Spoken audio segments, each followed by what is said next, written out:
Oggi sarà una giornata chiacchierosissima. Hi, my name is George and I speak English as a second language. My mother tongue is Greek and I've also studied French and Italian in the recent past, but sorry, the latter I did in the recent past. French I took 5 years of in high school. And I'm here to prove to you that the English language is all over the place and phonetically inconsistent, but we're only going to be talking about phonetics in this video.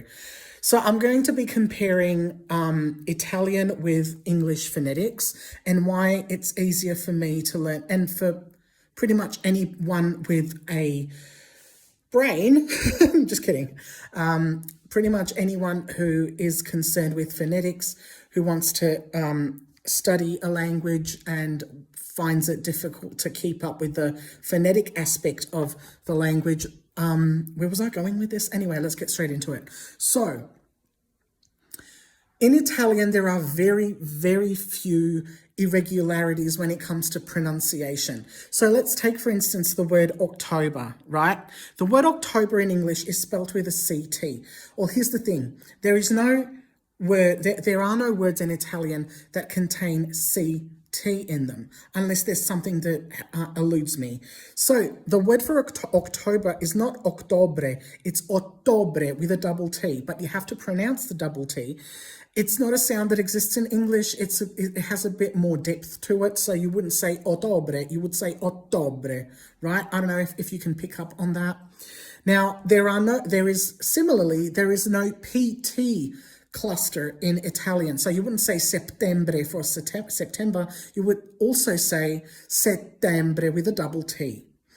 Another example would be the word spaghetti. So spaghetti in Italian is spelt with an H after the G. Why is there an H next to the G? Because otherwise it would have been pronounced spaghetti. And this is a hypothetical thing, but it's very important to be able to make those hypotheses given the fact that Italian is very phonetically consistent. So another word is chiarezza. Chiarezza means clarity in Italian, and it's spelt with a CH. Why?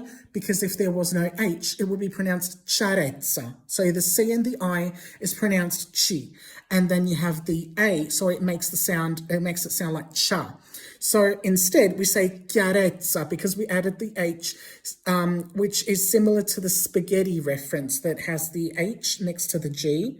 So one of the most, I would say, difficult words to be able to navigate in Italian is the words that contain a Z in them. So the word zucchero, which means sugar in Italian, starts with a Z, but it's not pronounced zucchero. It's pronounced with a DZ sound, zucchero. Same as zero, right? Zero. One word that I kind of have issues with is the word mezzo, as in mezzogiorno. In English, we say things like mezzo soprano, but in Italian, it wouldn't be pronounced like a TZ. It will be pronounced with a DZ. So mezzo soprano. So, and also there is no X in Italian, hence the word espresso rather than espresso, right? So, and now I'm going to compare it to English, right? So you have words like lieutenant. In British English, it's not pronounced lieutenant. And it's difficult as is to pronounce in American English. The Brits made it even harder. So lieutenant, where do you get the F? And generally speaking, it's just so inconsistent.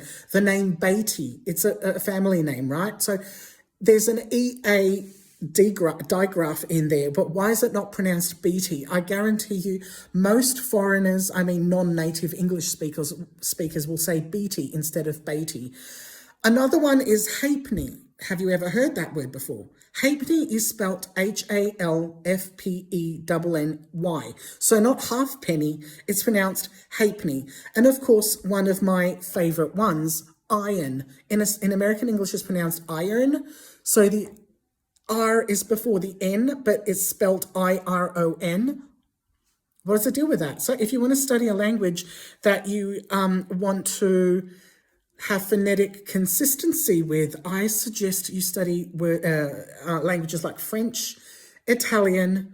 Okay, Greek has a whole nother alphabet, but and it might look really intimidating, but at least they're phonetically consistent. So thank you. This video was actually all over the place, but I hope you get where I'm coming from, and yeah, you don't need to take this as a serious language video. It's just that I'm trying to address the phonetic problem with phonetics in English, and as a language learner myself, I think it's one of, if not the most difficult language phonetically to master or to somewhat be able to navigate. So thank you very much for watching. See you in a different kind of video whenever. Okay, so see you indefinitely.